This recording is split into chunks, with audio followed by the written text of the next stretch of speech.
Chatting with MB District Magazine, I have Dr. Juliette Lecrae. She has a doctorate in technical communications and rhetoric, and she is going to talk to us about the Juicy J offering of $50,000 to twerk for a college scholarship.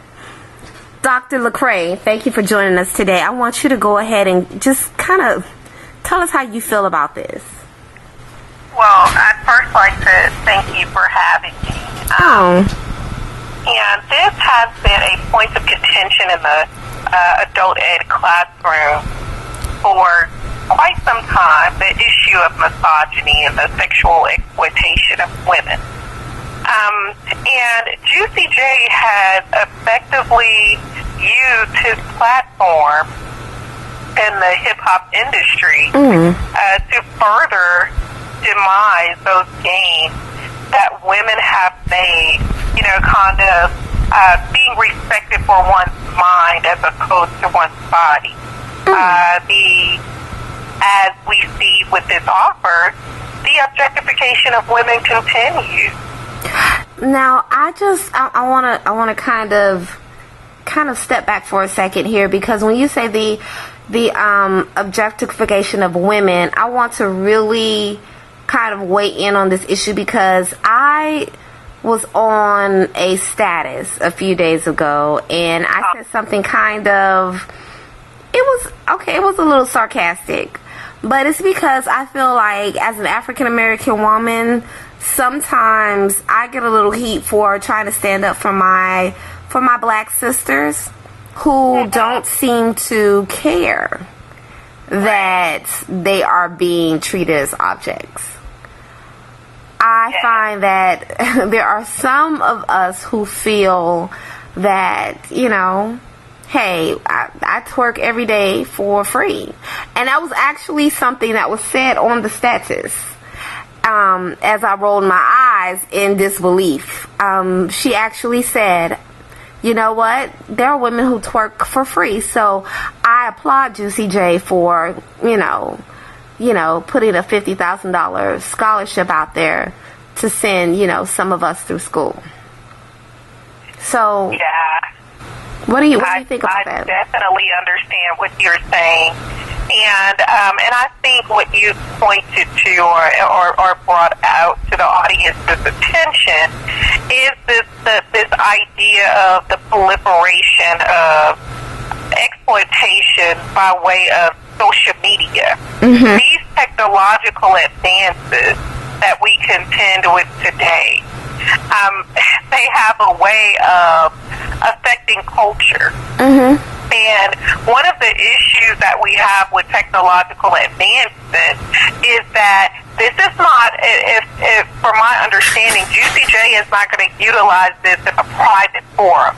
So it's not like a private dance competition or something of that matter. This is going to be a public forum, where I could infer that other individuals are going to be able to perhaps look and vote, that whole reality television concept, the idea of competing and allowing these women to twerk for money.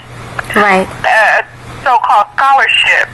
I think that there is just a conflation of a lot going on there. The technological advancements, the use of social media, and then that myth that that was probably started when we talk about film studies, that film Players Club, that myth that it's okay for a woman to be sexually exploited, whether it's in a strip club or by way of social media and the twerk contest, as long as there's this idea that, she's getting an education. She's trying to better herself, right? That is one of the most detrimental mythologies, I think, to African American culture. It's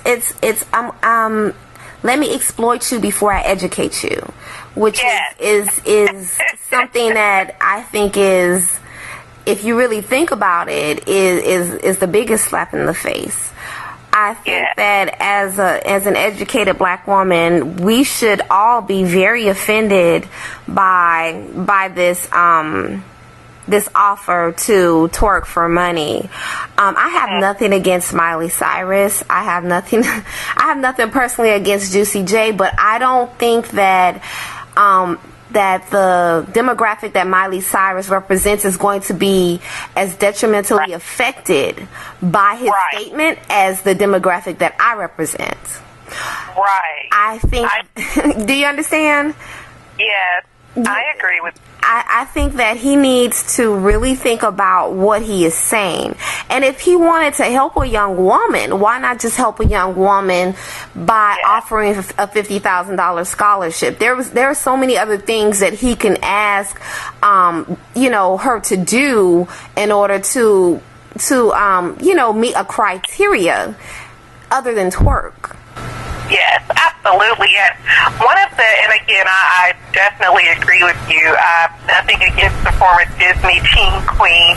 The irony of it all, though, with Miley Cyrus and the popularity of so-called twerking, is that Miley Cyrus carries something that a lot of black women, we just don't have, and she has a white skin privilege. Right. And it's easier for Miley Cyrus to shift from this whole notion of her being a, quote-unquote loose woman or very sexually provocative. She has the ability to shift because 2 or 3 years from now, when Miley Cyrus decides to focus on building businesses and or investing her money and doing whatever she feels she needs to do, because she's already independently wealthy. Right. Her white skin privilege has a way of protecting her.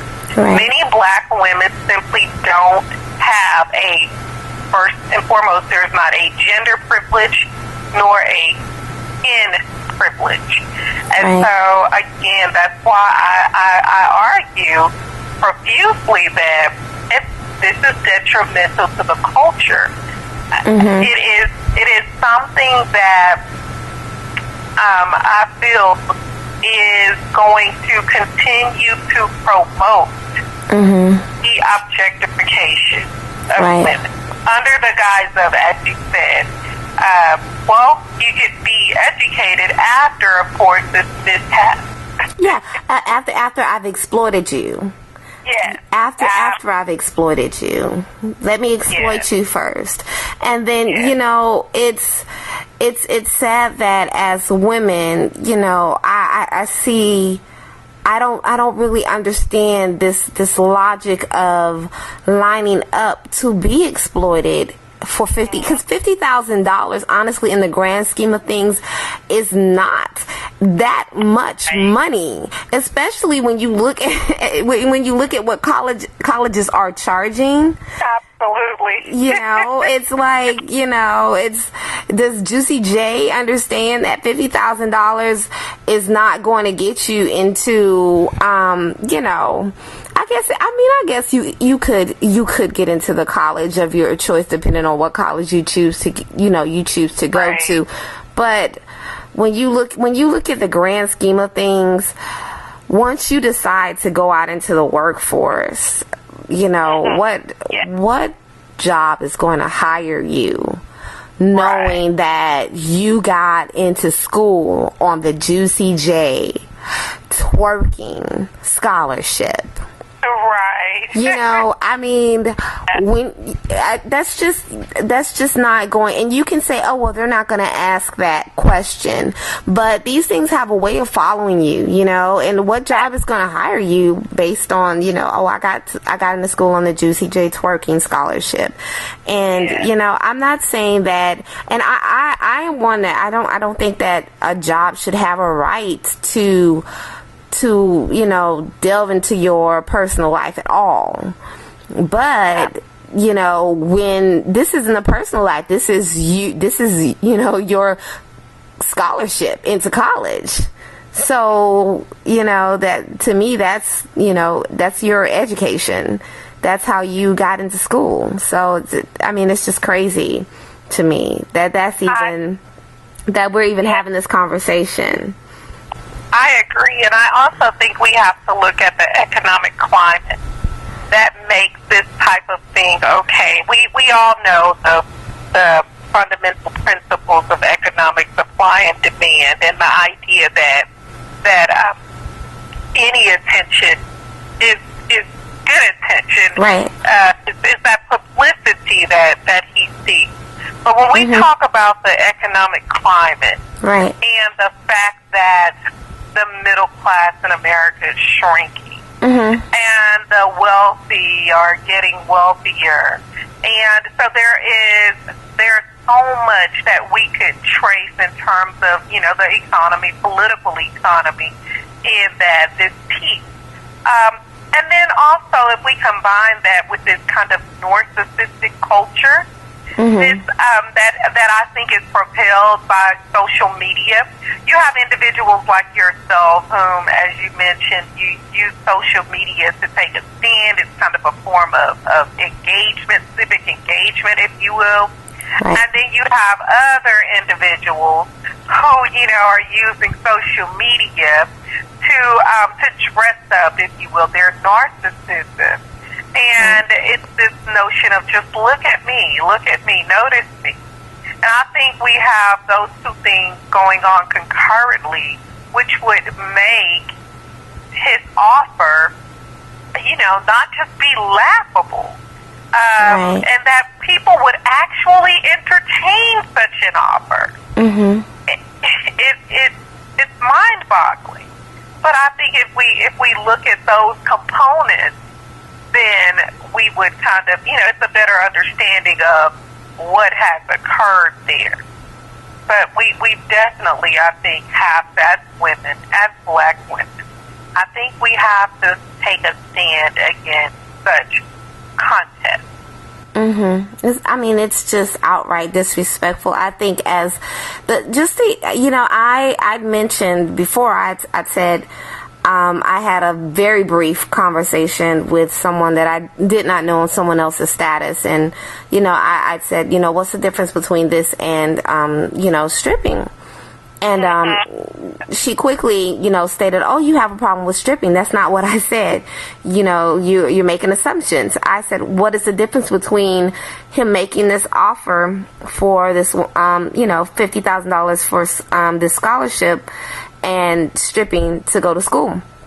And she said, oh, with one you keep your clothes on.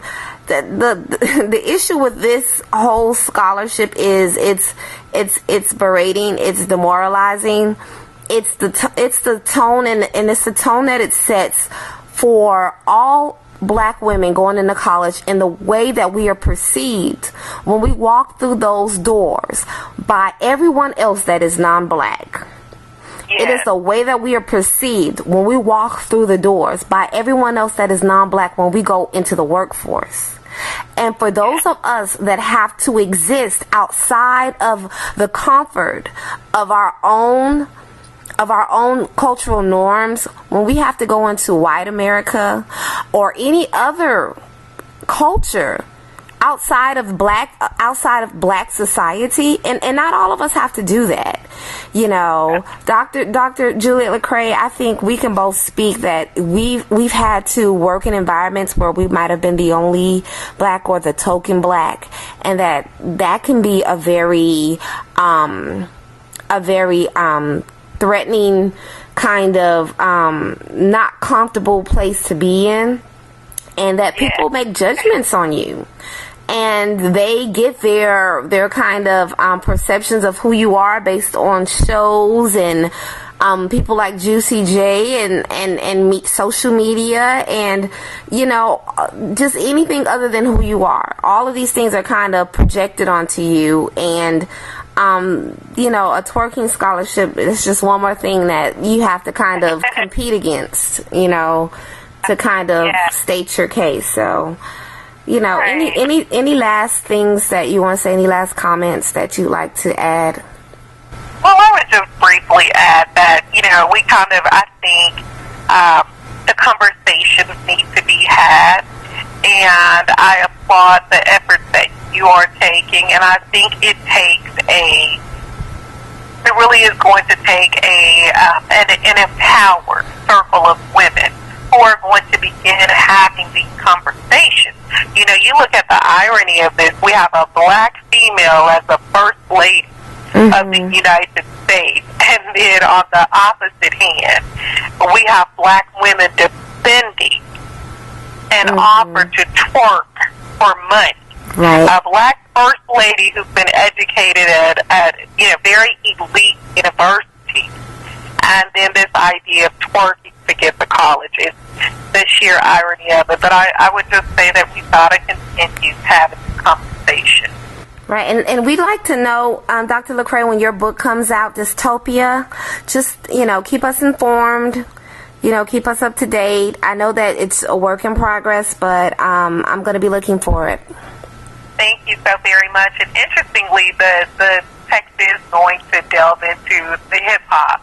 Oh. And so it should be an awesome read. Thank you again. Anytime. We love you here at MB District, and we'll be talking to you soon. Thanks.